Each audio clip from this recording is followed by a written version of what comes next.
Pemerintah Kota Denpasar melalui Dinas Pariwisata melakukan pelatihan pemandu wisata Balawista.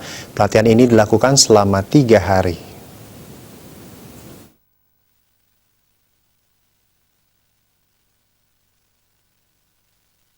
Pelatihan pemandu wisata Balawista kali ini dilaksanakan selama 3 hari.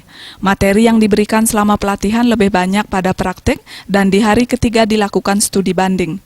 Kegiatan pelatihan ini dilakukan mengingat suasana pariwisata kurang kondusif, maka dilakukan peningkatan kapasitas kemampuan diri dengan membekali kemampuan atau kompetensi, sehingga dalam melakukan tugas dapat lebih profesional dan kompeten.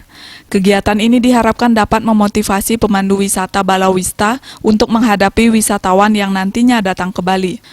Selain keterampilan dan kompetensi yang dimiliki, para peserta diharapkan etika lebih ditingkatkan lagi.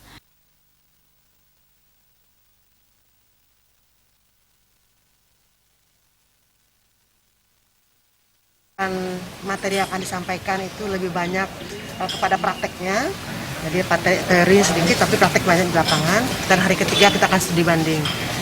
Nah, kenapa pelaksanaan ini kita laksanakan? Karena mumpung suasana sedang kurang kondusif pariwisatanya, kita berikan pembekalan kepada SD sumber daya pariwisatanya, jadi sumber daya manusianya, agar untuk meningkatkan kapasitas dan kualitas mereka. Jadi kita bekali mereka dengan pengetahuan ataupun kompetensi, sehingga dalam melaksanakan tugasnya nanti mereka dapat lebih profesional dan lebih berkompeten. Pelatihan ini juga kami harapkan dapat menumbuhkan motivasi bagi mereka, bagaimana supaya menghadapi tamu-tamu ataupun wisatawan yang akan datang nantinya, sehingga mereka akan bisa datang lagi.